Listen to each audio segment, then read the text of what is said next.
Hey guys, Teiwaz here, back with some more Battlefield 5. The Overture DLC just launched, so let's take a look at what DICE has been up to. The first thing I want to discuss with you guys is the addition of the Last Tiger war story. This story focuses on the German tanker crew of Tiger number 237, designated Stefan. In the spring of 1947, the German lines are in disorder, troops are not supplied, and units are broken. You join the crew of the Tiger tank as you try to halt the invasion of the American troops. You'll have to fight your way through narrow streets and maneuver around the destroyed and crumbling buildings as you try to survive the wake of the advancing Allied vehicles. Again, this story is pretty linear. Go here, do this, etc, etc, etc. Of all the war stories though, this one by far is the shortest. It only took about an hour to complete on hardcore mode, and when it was all said and done I was pretty disappointed. It just left me wanting more. What happened to Peter? Did he join the Americans? Was the Tiger captured, repainted, and used against the Germans? Did Peter command the Tiger for the Americans? There's so many unanswered questions. The next thing I want to run through is the introduction of the practice range. You can either play the practice range solo or with a squad. However you play changes the way the range behaves. In the practice range, all the weapons and vehicles are stock. None of them have any specializations equipped.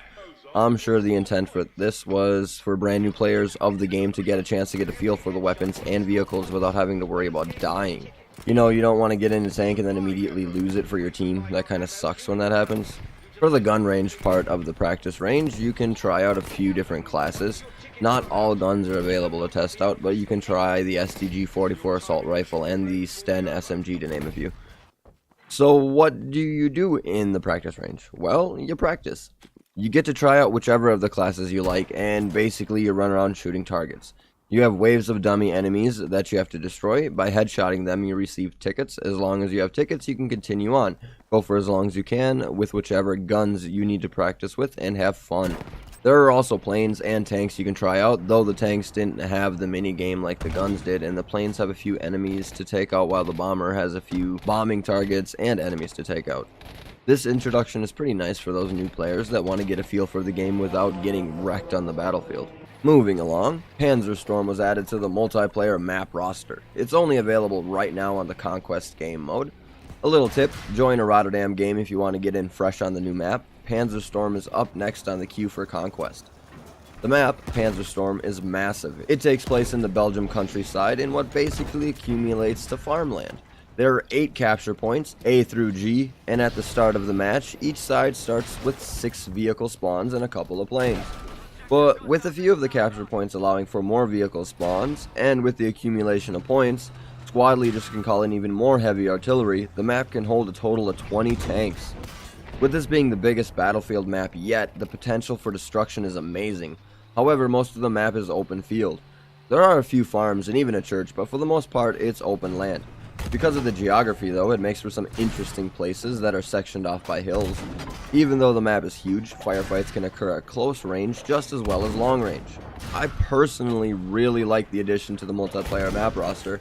However, I wish it had more vehicles. This map is based on the Battle of Knut in Belgium, which saw over 1,000 vehicles fighting each other over the space of 2 days. I feel that this map could do with even more tanks. Maybe instead of 20 total, make it 30 total. Anyway, I digress. The map itself is a lot of fun. Along with these additions, they've also tweaked quite a few things. From increasing recoil on the KE7 to decreasing the reload time on the MG34, the list is pretty intensive. If you're interested in reading all the changes, I'll leave a link to the complete patch notes down below for you to check out. So what did you think of the Overture DLC? I'm curious to know how you felt about the Last Tiger war story. Drop your comments down below. So if you liked the video, click that little thumbs up button, it really helps me out a ton.